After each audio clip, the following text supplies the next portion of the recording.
Good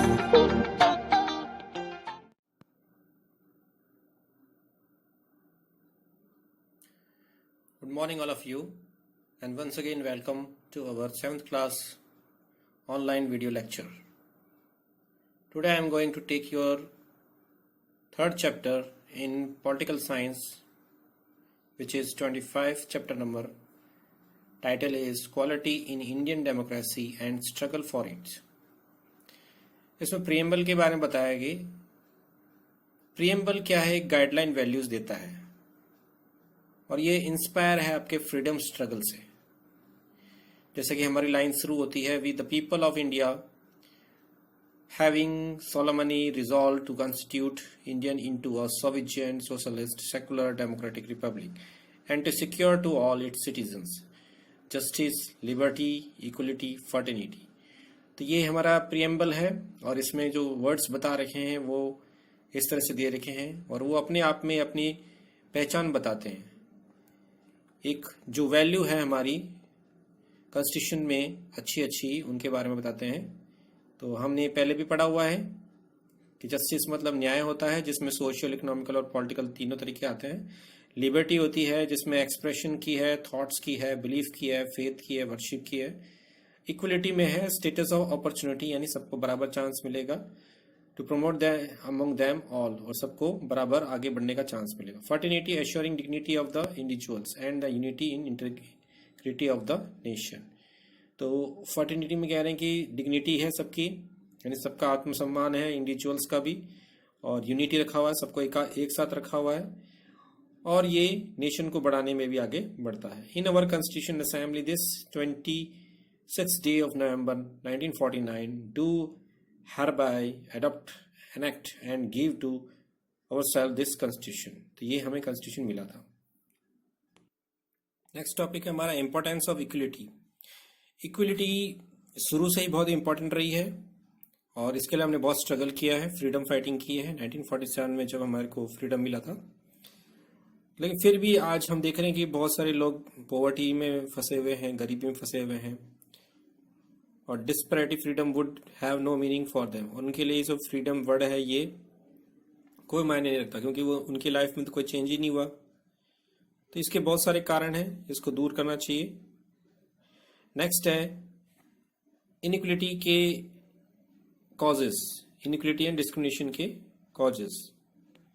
सबसे पहला है कास्ट डिस्टिंक्शन, यानी आप देखते हैं कि जो हमारी जातिवाद है, आप लोग जाति को बहुत ही स्ट्रिक्टली फॉलो करते हैं। जैसे हमने एंशियंट इंडिया में भी देखा था कि ब्राह्मण्स सबसे ऊपर रहते हैं, क्षत्रिय भी सबसे ऊपर रहते हैं, और जो छोटी कास्ट के लोग हैं उनके साथ में बहुत मिसबिहेव करते हैं।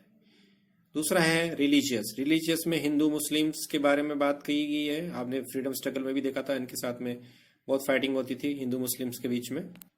थर्ड पॉइंट है हमारा रेशियल डिफरेंसेस में हम कह सकते हैं कि जो हम ब्लैक और व्हाइट का फाइटिंग हो रहा है, आपने पढ़ा था पहले भी, तो ये भी एक मेन रीजन है इनइक्वलिटी का। फोर्थ पॉइंट है हमारा जेंडर डिस्पैरिटी में हम कह सकते हैं कि गर्ल्स एंड बॉयज का है इसमें। इस लेडीज अभी भी बहुत पिछड़ी हुई हैं, उन्हें बराबर चांस नहीं मिल रहा है आगे बढ़ने का। हमारा जो लास्ट पॉइंट है उसमें कह रहे हैं कि ये पॉलिटिकल राइट्स नहीं है लोगों के पास में, यानी सबसे वोट देने का राइट नहीं है। इवन ये कह रहे हैं कि इंग्लैंड में, जिसको हम मदर ऑफ मॉडर्न डेमोक्रेसी कहते हैं, वहां पर भी एडल्ट्स को 1928 तक वोट देने का राइट नहीं था। हमारे इंडिया में 1947 से पहले भी लोगों को राइट नहीं था। पहले जमींदार, लैंडलॉर्ड्स, रिच पीपल्स यही इंजॉय करते थे, और naturally all this injustice led to inequality, और इससे इनइक्वलिटी बढ़ती है। नेक्स्ट पॉइंट है हमारा steps taken to remove all this inequalities. कौन कौन से स्टेप लिए गए हैं गवर्नमेंट ने? इसमें सबसे पहला है कॉन्स्टिट्यूशनल प्रोविजन, सेकंड स्टेप है steps taken by the government, struggle for equality third step है। हम फर्स्ट स्टेप के बारे में पढ़ते हैं, constitution provision for establishing equality. पहला स्टेप है आर्टिकल 14 इक्वलिटी बिफोर लॉ, यानी ये सबको लॉ के सामने बराबर रखता है, प्रोटेक्शन देता है सबको, चाहे किसी भी टेरिटरी का हो, और इंडिया की टेरिटरी के अंदर रहता हो तो उसे प्रोटेक्शन मिलता है। Article 15 provision of discrimination on ground of religious, race, caste, sex और प्लेस ऑफ बर्थ। आर्टिकल 15 आपको डिस्क्रिमिनेशन करने से रोकता है, रिलीजियस के नाम पर, रेस के नाम पर, कास्ट और सेक्स के नाम पर या बर्थ के नाम पर उसको आप डिस्क्रिमिनेट करते हैं तो पहला पॉइंट है the state not discriminate against the citizen on ground of only religious race caste sex place of the birth और एनी स्कैम, ये भी हमने पढ़ लिया था। No citizen shall on ground only of religious race caste sex place of birth और any of them by subject to any disability liability restriction और condition with regard to. ये सारी कॉमन बातें हैं, आपने देखा है किसी भी तरीके से आप भेदभाव नहीं कर सकते। Article 16 equality of opportunity in matter of public employment. Article 16 ये कहता है कि पब्लिक एम्प्लॉयमेंट के रूप में आपको बराबर चांस मिलेगा हर चीज में। तो there shall be equality opportunity for all citizen in matter of relating employment और appointment to any other office under the state. No citizen shall on ground only of religious. तो ये भी कह रहे हैं कि कोई भी पर्सन को आप रोक नहीं सकते, आपको बराबर चांस देंगे नौकरी के लिए, आपका रिजर्वेशन के हिसाब से भी देख सकते हैं आप। आर्टिकल 17 कहता है abolition of untouchability. Abolition of untouchability में कहते हैं कि किसी भी जाति के नाम से आप किसी को मतलब आप उसके साथ में बुरा व्यवहार नहीं कर सकते कि ये नीची जाति का, इसको छूना नहीं है, ये तो गलत है, इससे दूर रहिए, पानी नहीं पीते हैं उसके हाथ से। तो ये प्रोहिबिशन है आर्टिकल 17 में, यानी रोक है, कानूनी कार्रवाई होती है इस पर। आर्टिकल 18 कहता है अबॉलिशन ऑफ टाइटल, यानी आप अपने पास में कोई भी टाइटल नहीं रख सकते, मिलिट्री, एकेडमिक, इस तरीके से, जब तक कि स्टेट उसे अप्रूवल नहीं करता है। तो इसमें हर तरह की चीजें आ गई हैं, स्टेट ही आपको देगा टाइटल और गवर्नमेंट ही आपको टाइटल देगी। नेक्स्ट टॉपिक है हमारा steps taken by government to establish equality. First step है steps taken to neutralise the caste distinction. तो वेरियस स्टेप्स लिए गए हैं गवर्नमेंट ने। पहला पॉइंट है आपका कि वीकर सेक्शंस को उन्होंने रिजर्वेशन दे रखा है, जैसे शेड्यूल कास्ट को 15%, शेड्यूल ट्राइब को 7.5 और बैकवर्ड कास्ट को 27%। They have been given several relaxation in age free fee and wealth qualification. ये आप देख सकते हैं स्कूल में आप जब भी एडमिशन लेते हैं तो ये सारी चीजें आप समझते हैं कि आपको अगर छूट मिल रही तो क्यों मिल रही है, आप कौन सी कास्ट के इस हिसाब से। एग्जामिनेशन में भी गवर्नमेंट उनको फ्री कोचिंग देती है। Midday meal scheme has been introduced in all government elementary school, which greatly help in reducing caste prejudice because children of all castes take his meal together. तो ये mid day meal का भी इन्होंने बताया कि सभी लोग साथ में बैठ के खाना खाते हैं और कोई भी कास्ट का भेदभाव नहीं होता है। सेकंड स्टेप कहता है आपको steps taken to neutralise the ill effect of the communism. ये कह रहा है कि ये स्टेप इसलिए है कि इससे जो भी आपके मन में बुरी भावनाएं हैं कम्युनिज्म की, उसे दूर कर दिया जाए। फर्स्ट पॉइंट है कि रिलीजियस के नाम पर आप किसी के साथ भेदभाव नहीं कर सकते। इंडिया क्या है, एक सेकुलर स्टेट है और आप प्रोटेक्ट करेंगे माइनॉरिटीज को भी, जैसे कि हमारे कुछ 5 कास्ट हैं उन्हें हमने माइनॉरिटीज में डाल रखा है, जैसे कि हम कह सकते हैं क्रिश्चियंस, सिख हैं, पारसीज हैं, तो इनको प्रोटेक्शन मिला हुआ है, इनकी प्रॉब्लम्स को सोल्व करेगी माइनॉरिटी कमीशन के थ्रू। इसका थर्ड पॉइंट ये कह रहा है कि किसी भी कास्ट का पर्सन हो बस उसके पास में क्वालिफिकेशन हो चाहिए, स्पेशल क्वालिफिकेशन, तो वो प्राइम मिनिस्टर, प्रेसिडेंट भी बन सकता है। Step third taken to neutralise the ill effect of racialism. Racialism भी आपको रंग भेद की नीति से बताता है कि गोरे और काले वाली भी नीति से। तो यूएसए और साउथ अफ्रीका में किया जाता था, तो इसको भी काफी कंट्रोल किया है। इंडिया ने भी discrimination is not such a problem in other countries. India में ऐसी प्रॉब्लम नहीं है। Step taken for gender equality and empowerment of women. Womens के लिए भी काफी कोशिश की गई है कि इनको कैसे आगे बढ़ाया जाए। Womens were given the equal rights to vote. 21 years पहले था, उसके बाद में इसका रिड्यूस करके 18 कर दिया गया। तो वुमेन्स और मेंस, तो कोई भी है वो अगर क्वालिफाइड है तो वो वोट कर सकता है। Women were given equal share in the property of their parents.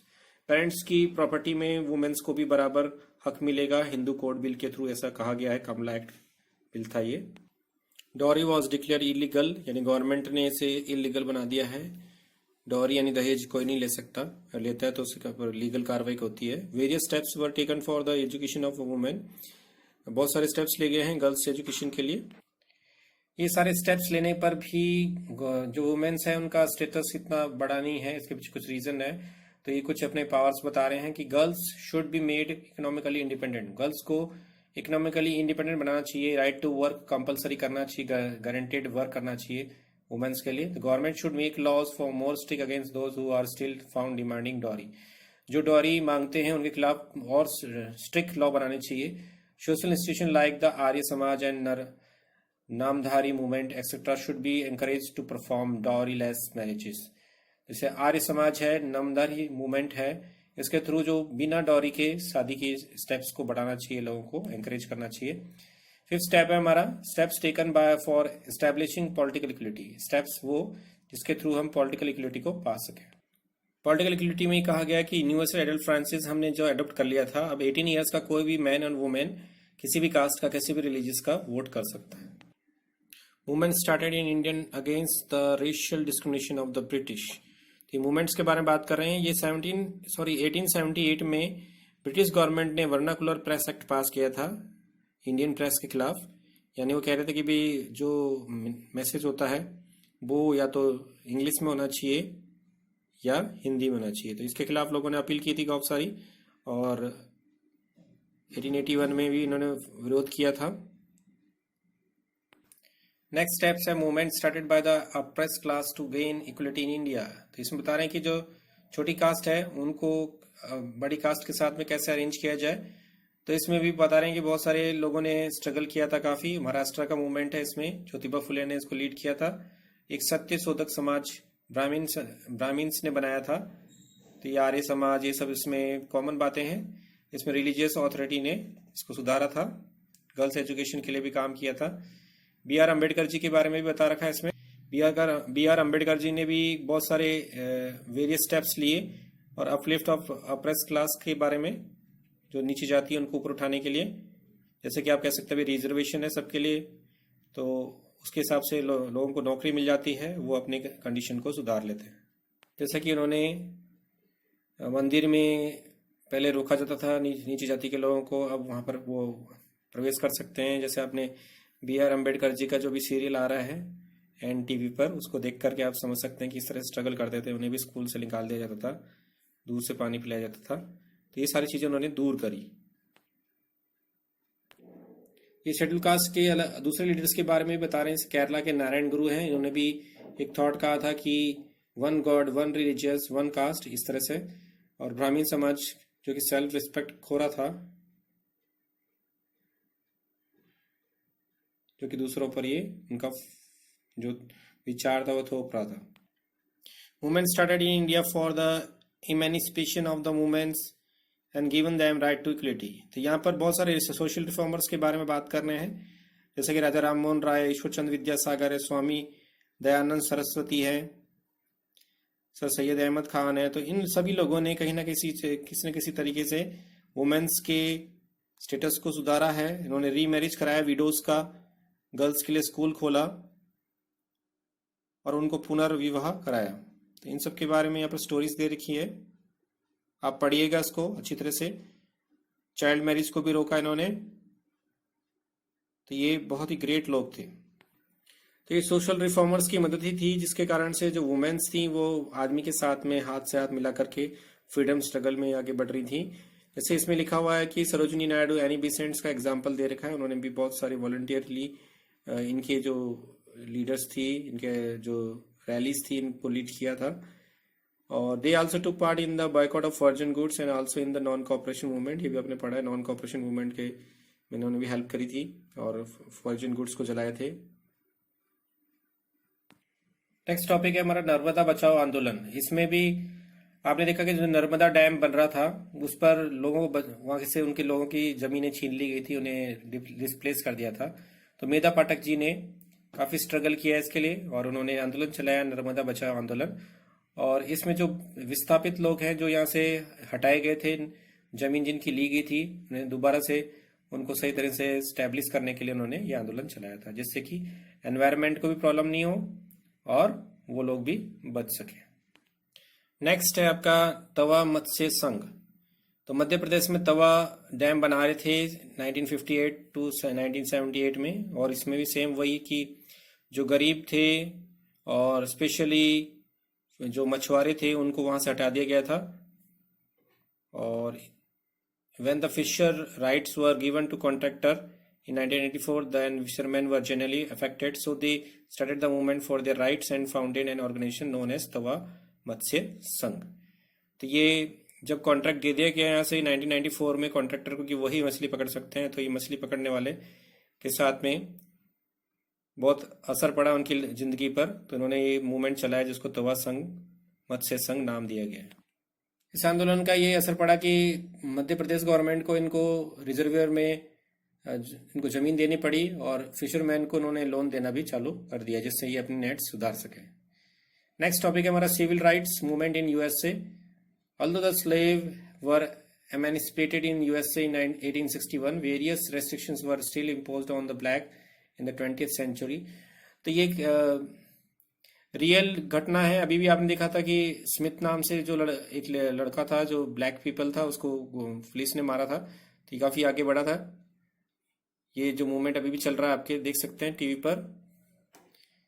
तो यहाँ पर भी यही है, सिविल राइट्स का 1950 में स्टार्ट हुआ था, ग्रेट सक्सेस मिला था इसको, और जो भी ब्लैक पीपल हैं, जो भी सिविलियंस हैं, उनको ये राइट मिले कंपलसरी। तो ये चीज़ इसमें कही गई है। इसमें वोट, राइट टू वोट भी है। और the policy of segregation in armed force ended during the presidency of Truman. Martin Luther King was the most popular leader of the civil rights movement in USA. He made significant contribution for the attainment of civil rights for the black people. तो इन्होंने बहुत struggle किया था और जो black people हैं उनके लिए वोट्स दिलाए, उनको उनका हक दिलाया।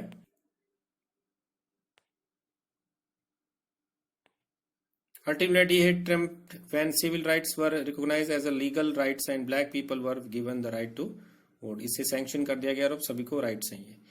Fight against racial discrimination in south Africa. South Africa में नेल्सन मंडेला के बारे में हमने स्टोरी पढ़ी थी, और हम जब 9th क्लास में जाएंगे तो हमें पूरा चैप्टर मिलेगा इसके लिए। तो in 1910 British colony like Natal Cape Colony and Orange Free State Transvaal and the Boer states were combined under a self governing state known as the Union of South Africa. ये जो state है सबने मिलकर के अपने को South Africa union South Africa बनाया है। और white form 20% of the total population but they held the reins of government in their hands. The white set up oppressive system. तो वाइट लोगों के पास में ये सिर्फ 20% थे, लेकिन फिर भी गवर्नमेंट पे इनका ज्यादा कंट्रोल था और ये ब्लैक पीपल्स का काफी शोषण करने लगे और बहुत स्ट्रगल करना पड़ रहा था ब्लैक पीपल्स को यहाँ पर रहने के लिए। इसमें बहुत सारी बातें हैं, जैसे कि अपने गांधी फिल्म में भी देखा था कि महात्मा गांधी जी को ट्रेन में बैठने दिया गया था। इसमें कुछ ऐसे सीन भी बता रखे हैं, जैसे कि उनके पास में आई कार्ड होना चाहिए, उन्हें परमिशन होनी चाहिए जब भी वो किसी कॉलोनीज में जा रहे हैं, कुछ भी काम कर रहे हैं तो उन्हें वर्क परमिट होना चाहिए उनके पास में। तो उन्हें बहुत स्ट्रगल करना पड़ता था। यहाँ south Africa follow this inhuman brutal and oppressive policy in 1960। An anti operative rally was held at Shaperville Valley. It was crushed ruthlessly, leading to a massacre. The struggle against the policy of apartheid was launched under the guidance of African National Congress. ANC के guidance में struggle start किया गया था। It adopted the Freedom Charter in 1955. 1955 में इन्होंने freedom charter बनाया था। Believe in peaceful non-violent struggle against apartheid. Nelson Mandela, who had been in vice president, remained in the jail for about 27 years। तो Nelson Mandela को 27 years के लिए jail में डाल दिया गया था, और जब ये आज़ाद हुए तो ये प्रेसिडेंट बने थे साउथ अफ्रीका के। Ultimately the minority government of the fight headed by president F.W.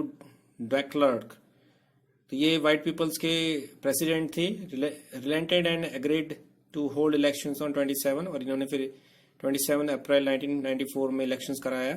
As a result of this election, Nelson Mandela came out successfully and became the first president। तो ये इसका रिजल्ट निकला, Nelson Mandela को यहाँ का first president बनाया गया, और ये first president of independent south Africa. Thus the policy of apartheid came to end ultimately 1994 में। 1994 में ये जो पॉलिसी खत्म हो गई थी। From the above discussion, it becomes quite clear that people all over the world themselves started various movements for their emancipation and to achieve the right to equality। Without their struggle, they would not have achieve this। The government action alone would not have been so effective and prompt। तो यहाँ पर ये बताया गया कि सभी लोगों ने बहुत स्ट्रगल किया इक्वलिटी को पाने के लिए, और गवर्नमेंट ने भी सपोर्ट किया है, तब जाके ये सब आगे बढ़ा है। So students, I am going to wind up my this video. I hope you all are happy, you are doing your study properly and make your notes properly. do your work timely, do exercise regularly, and learn new things. Okay, students, God bless you and bye.